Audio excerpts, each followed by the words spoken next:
በልብ ያለ አንድ ቃል አካፍላችሁ አንደኛ ተሰሎንቄ ምዕራፍ 5 ቁጥር 17-18 ጳውሎስ ለተሰሎንቄ ሰዎች በጻፈላቸው መልእክት ላይ የምናገኘው ሳታቋርጡ ጸልዩ፣ በሁሉ አመስግኑ፣ ይህ የእግዚአብሔር ፍቃድ በክርስቶስ ኢየሱስ ወደ እናንተ ነውና ይላል።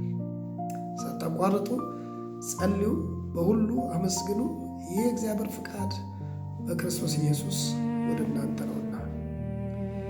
ከሕይወታችን መጥፋት ስለሌለባቸው ስለ ሁለት መሰረታዊ ነገሮች ነው ጳውሎስ አንስቶ የሚናገረው። ይህንን መልእክት ለተቀበሉት ለነዛ ለተሰሎንቄም ሰዎች የሚነግራቸው ዛሬም ለእኛ ከዚህ ክፍል የምንማረው ሁለት መሰረታዊ ነገር ከምክንያት በላይ ስለሆኑ፣ እነዚህ ነገሮች ከምክንያት በላይ ናቸው። ምንም አይነት ሁኔታ ውስጥ ብንሆን፣ ምንም አይነት ስሜት ውስጥ ብንሆን፣ ብንደሰት፣ ብናዝን፣ ቢሳካልን ባይሳካልን፣ ከፍ ብንል ዝቅ ብንል፣ ብናገኝ ብናጣ፣ እነዚህ ሁለት ነገሮች ከእኛ ሁኔታ በላይ ናቸው። ያ ማለት እግዚአብሔር ከሕይወታችን ሊያጣቸው የማይፈልጋቸው ነገር፣ በክርስቶስ ኢየሱስ የፈቀደው እንድናደርገው የሚወደው ነገር፣ እነዚህ ሁለት ነገሮች ናቸው። አንደኛው ሳታቋርጡ ጸልዩ የሚለው።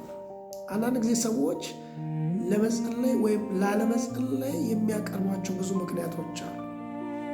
አንዳንዴ ይሄ ሁሉ ጊዜ ጸለይኩኝ ምን መልስ አገኘው? ስለዚህ ከምጸልይ ባልጸልይ ይሻለኛል ይላሉ።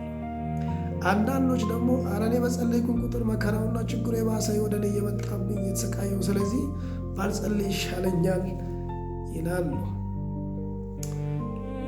እና ጳውሎስ ግን የሚነግራቸው በምን ምክንያት መቆም ይችላሉ? እነዚህ ነገሮች ከምክንያት በላይ ናቸው።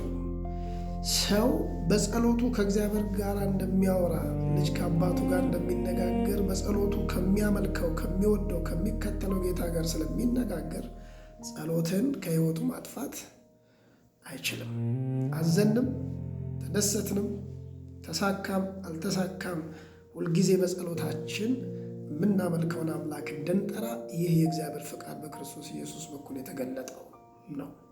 ሁለተኛው እግዚአብሔር በክርስቶስ በኩል የገለጠው ፍቃድ ምንድን ነው ስንል፣ በሁሉ ነገር እግዚአብሔርን ማመስገን፣ ሐዘናችን ላይ ቆመን ማመስገን፣ ደስታችን ላይ ቆመን ማመስገን፣ ስኬታችን ላይ ቆመን ማመስገን፣ መገፋታችን ላይ ቆመን ማመስገን፣ መነቀፋችን ላይ ቆመን ማመስገን፣ መሰደዳችን ላይ ቆመን ማመስገን፣ የምንፈልገው ነገር በተሳካልን ጊዜ ማመስገን፣ ባልተሳካ ጊዜ ማመስገን። ምክንያት የላቸውም። ለመጸለይ ምክንያት አያስፈልግም። ለማመስገን ምክንያት አያስፈልግም። የእኛ ስሜት ተቀየረ አልተቀየረ፣ ጥሩ ሆነ አልሆነ አይቻልም። ከዚህ ስሜት ውጭ፣ ከዚህ እውነት ውጭ መሆን አንችልም። ለምን? እግዚአብሔር ካደረገልን ነገር አንጻር ስንመለከት፣ በእግዚአብሔር ከተገለጠልን ብዙ ነገር አንጻር ስንመለከት፣ ይሄ እኛ የምናደርገው በጣም ጥቂትና ትንሽ ነገር ነውና ሁልጊዜ እንደ አማኝ፣ ሁልጊዜ እንደ ክርስቲያን፣ ሁልጊዜ እግዚአብሔር እንደሚወድ ሰው፣ ሁልጊዜ የአምላኩን ፊት እንደሚጠራ፣ ሁልጊዜ እግዚአብሔር በክርስቶስ የሰራለት ስራ ትልቅ እንደሆነ የገባው ሰው እነዚህ ሁለት ነገሮች ያደርጋል። ሳያቋርጥ እግዚአብሔርን ይጠራል፣ በጸሎቱ ይፈልገዋል፣ በፊቱ ይገኛል፣ ይተጋል፣ ሊያገኘው ይናፍቃል። ልጅ አባቱን ለማውራት ጓጉቶ ናፍቆ እንደሚፈልግ እንዲሁ አማኝ እግዚአብሔርን አምላኩን ለመፈለግ በናፍቆት በፊቱ ይጸልያል። በሁሉ ደግሞ እግዚአብሔርን ያመሰግናል። በገጠመው የትኛውም ነገር አንተ ልክ ነህ እያለ፣ አንተ ጻድቅ ነህ፣ አንተ ማትለወጥ፣ አንተ ማትቀየር ነህ፣ ማንም ሊያርም ሊያስተካክል አይችልም፣ በእኔ ላይ በሆነው ጥሩ ነገር፣ በሐዘኔ፣ በደስታዬ፣ በከፍታዬ፣ በዝቅታዬ አንተ ልትመሰገን ይገባሃል ብሎ እግዚአብሔርን ያመሰግናል። እግዚአብሔር በዚህ ጸጋ ሕይወታችሁን፣ ቤታችሁን፣ ኑሯችሁን ይባርክላችሁ። ሁልጊዜ የእግዚአብሔርን ፊት የምትፈልጉበት ጸጋ እግዚአብሔር ይስጣችሁ። ሁልጊዜ እግዚአብሔርን የምታመሰግኑበት አቅም እግዚአብሔር ያብዛላችሁ።